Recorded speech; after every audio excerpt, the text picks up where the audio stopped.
Hello friends, आज हम article के दूसरे वीडियो में 101 अनुच्छेद 101 से देखेंगे। हमने पिछले वीडियो में 1 से 100 तक अनुच्छेदों को देखा था, तो इसमें हम 101 से शुरू करेंगे। 101 है स्थानों का रिक्त होना। 102 है सदस्यता के लिए निर्भरताएँ। 103 अनुच्छेद सदस्यों की निर्भरताओं से संबंधित प्रश्नों पर विनिश्चय। अनुच्छेद 104 अनुच्छेद 99 के अधीन शपथ लेने या प्रतिज्ञान करने से पहले या निर्हित किए जाने पर बैठकों और मत देने के लिए शासित। अब 105 है जो संसद और उसके सदस्यों, शक्तियां, विशेषाधिकार और उन्मुक्तियों से संबंधित है। 105 में है संसद के सदनों की तथा उनके सदस्यों और समितियों की शक्तियां, विशेषाधिकार आदि के बारे में बताया गया है। 106 में सदस्यों के वेतन और भत्ते, विधायी प्रक्रिया के बारे में बताया गया है।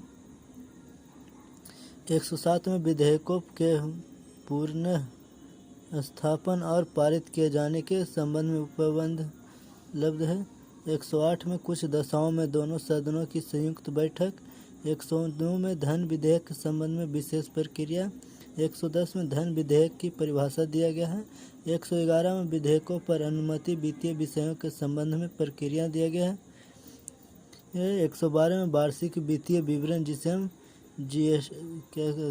बजट कहते हैं, इसका बारे में बताया गया है। 113 में संसद में प्राक्कलनों के संबंध में प्रक्रिया दिया गया है। 114 में विनियोग विधेयक के बारे में बताया गया। 115 में अनुपूरक, अतिरिक्त या अधिक अनुदान के बारे में बताया गया। 116 में लेखानुदान, प्रत्यानुदान और अपवादानुदान के बारे में बताया गया है। 117 में वित्त विधेयकों के बारे में विशेष उपबंध बताया गया है। 118 में प्रक्रिया के नियम बताया गया है। 119 में संसद में वित्तीय कार्य संबंधी प्रक्रिया का विधि द्वारा विनियमन बताया गया है। 120 में संसद में प्रयोग की जाने वाली भाषा के बारे में चर्चा किया गया। 121 में संसद में चर्चा पर निर्बंधन के बारे में बताया गया। 122 में न्यायालयों द्वारा संसद की कार्यवाहियों की जांच न किया जाना के बारे में बताया गया है। अब अध्याय 3 में राष्ट्रपति की विधायी शक्तियों के बारे में बताया गया। तो यह अनुच्छेद 123 से शुरू होता है। अनुच्छेद 123 में संसद के विश्रांति काल में अध्यादेश प्रख्यापित करने की राष्ट्रपति की शक्तियां हैं। 124 में संघ की उच्चतम न्यायालय की स्थापना और गठन करने के विवरण में शक्तियां।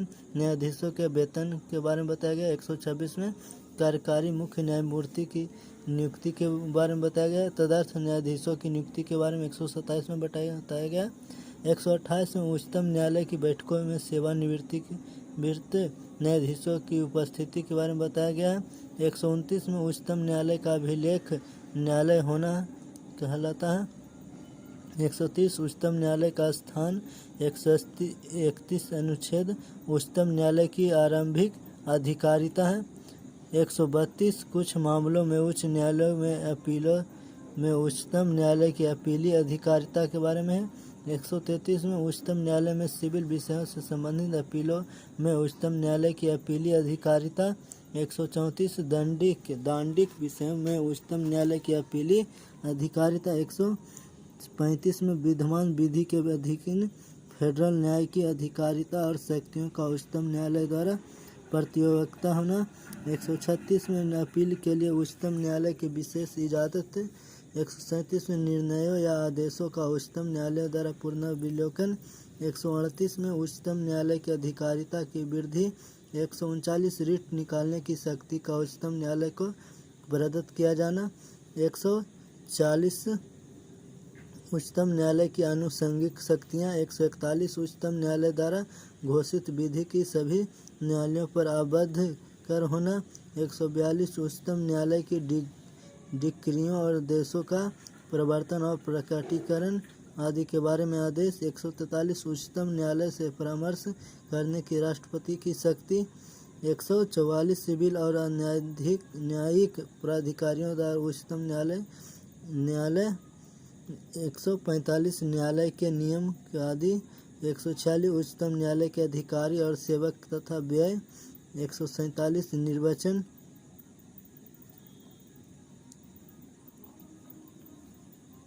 138 भारत का नियंत्रक महालेखा परीक्षक। 149 नियंत्रक महालेखक परीक्षक के कर्तव्य और शक्तियाँ। 150 संघ के और राज्यों के लेखाओं का प्रारूप। 151 सम परीक्षा प्रतिवेदन के ऊपर। अध्याय 6 अब है जो राज्य है, इसका अध्याय भाग 6 राज्य, इसका अध्याय बंद साधारण अनुच्छेद विवरण में 152 में परिभाषा दिया गया है। 153 में राज्यों के राज्यपाल। 154 राज्य की कार्यपालिका शक्ति। 155 राज्यपाल की नियुक्ति। 156 राज्य की पदावधि। 157 राज्यपाल के पद के लिए शर्तें। 158 राज्यपाल के पद के लिए शर्तें के बारे में बताया गया। 159 में राज्यपाल द्वारा शपथ या प्रतिज्ञान। 160 कुछ आकस्मिकताओं में राज्यपाल के कृत्यों का निर्वहन। 161 क्षमा आदि की और कुछ मामलों में दंडादेश के निलंबन, परिहार या लघुकरण की राज्य की शक्ति। तो यहाँ हम बता दें कि राज्यपाल जो होता है वो किसी भी सज़ा को माफ़ नहीं कर सकता, ये सिर्फ राष्ट्रपति के पास होता है जो क्षमाओं किसी को अगर दंड मिलता है तो उसे क्षमा कर सकते हैं। 162 राज्य की कार्यपालिका शक्ति का विस्तार। अब है विस्तार मंत्रिपरिषद के बारे में अनुच्छेद विवरण। 163 है राज्यपाल सहायता और सलाह देने के लिए मंत्रिपरिषद। 164 मंत्रियों के बारे में अन्य उपबंध राज्य का महाधिवक्ता के बारे में बताया। अनुच्छेद 165 राज्य का महाधिवक्ता सरकारी कार्य का संचालन। अनुच्छेद विवरण है 166 राज्य की सरकार के कार्य का संचालन।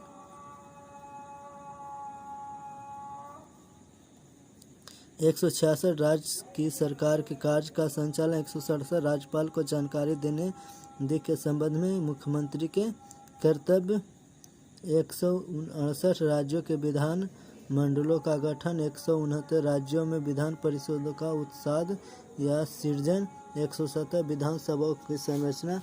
171 विधान परिषदों की संरचना। 172 राज्यों के विधान मंडलों की अवधि। 173 राज्य के विधानमंडल की सदस्यता के लिए अर्हताएँ। 174 राज्य के विधानमंडल के सत्र, सत्रावसान और विघटन। 175 सदन और सदनों में अभिभाषण का और उनको संदेश भेजने का राज्यपाल का अधिकार। 176 राज्यपाल का विशेष अभिभाषण। 177 सदनों के बारे में मंत्रियों और महाधिवक्ता के अधिकार। 178 विधानसभा का अध्यक्ष और उपाध्यक्ष। 179 अध्यक्ष और उपाध्यक्ष का पद रिक्त होना, पद त्याग और 180 अध्यक्ष के पद के कर्तव्य का पालन करने या अध्यक्ष के रूप में कार्य करने की उपाध्यक्ष या अन्य व्यक्ति की शक्तियाँ। 181 जब अध्यक्ष या उपाध्यक्ष को पद से हटाने का कोई संकल्प विचाराधीन है तब उसका पीठासीन न होना। 182 विधान परिषद का सभापति और उपसभापति। 183 सभापति और उपसभापति का पद रिक्त होना। 184 सभापति के पद के कर्तव्य का पालन करने या सभापति के रूप में कार्य करने की उपसभापति या अन्य व्यक्ति की शक्ति। 185 जब सभापति या उपसभापति को पद से हटाने का कोई संकल्प विचाराधीन है तब उसका पीठासीन न होना। 186 अध्यक्ष और उपाध्यक्ष तथा सभापति और उप सभापति के वेतन और भत्ते। 187 राज्य के विधानमंडल का सचिवालय कार्य संचालन। 188 सदस्यों द्वारा शपथ का प्रतिज्ञान। 189 सदनों में मतदान रिक्तियों के होते हुए भी सदनों की कार्य करने की शक्ति और गणपूर्ति सदस्यताओं की निर्भरताएँ। 190 रिक्त स्थानों का रिक्त होना। 191 सदस्यताओं के लिए निर्भरताएँ। 192 सदस्यों की निर्भरताओं से संबंधित प्रश्नों पर विचार। 193 अनुच्छेद 188 के अधीन शपथ लेने या प्रतिज्ञा करने से पहले या अहिर्त न होते हुए या निर्हृत किए जाने पर बैठक और मत देने के लिए शासित राज्यों और के विधानमंडलों और उनके सदस्यों की शक्तियाँ, विशेषाधिकार और उन्मुक्तियों के बारे में दिया गया। 194 विधानमंडलों के सदनों की तथा सदस्यों और समितियों की शक्तियाँ, विशेषाधिकार आदि 195 सदस्यों के वेतन और भत्ते, 196 विधेयकों के पुनः स्थापन और पारित किए जाने के संबंध में उपबंध, 197 धन विधेयक से विभिन्न विधेयकों बारे में विधान परिषद की शक्तियों पर निर्बंधन, 198 धन विधेयक के संबंध में विशेष प्रक्रिया, 199 धन विधेयक की परिभाषा और 200 विधेयक पर अनुमति, 201 विचार के लिए आरक्षित विधेयक, 202 वार्षिक वित्तीय विवरण के बारे में बताया गया जो राज्य से संबंधित है, 203 विधानमंडल में प्राक्कलनों के संबंध में प्रक्रियाएं, 204 विनियोग विधेयक, 205 अनुपूरक अतिरिक्त या अधिक अनुदान, 206 लेखा अनुदान, प्रत्यानुदान और अपवादानुदान, ये सभी राज्य से संबंधित है, 207 वित्त विधेयकों के बारे में विशेष उपबंध, 208 प्रक्रिया के नियम, राज्य के विधानमंडल में वित्तीय कार्य संबंधी प्रक्रिया का विधि द्वारा विनियमन, 210 विधानमंडल में प्रयोग की जाने वाली भाषा, 211 विधानमंडल में चर्चा पर निर्बंधन, 212 न्यायालयों द्वारा विधानमंडल की कार्यवाहियों की जांच न किया जाना। तो हमने इस वीडियो में इतने तक रखते हैं। अगले वीडियो में हम 213 से स्टार्ट करेंगे। अगर आपने इसके पहले वाले वीडियो को नहीं देखा है तो उसे भी आप ज़रूर देख लें।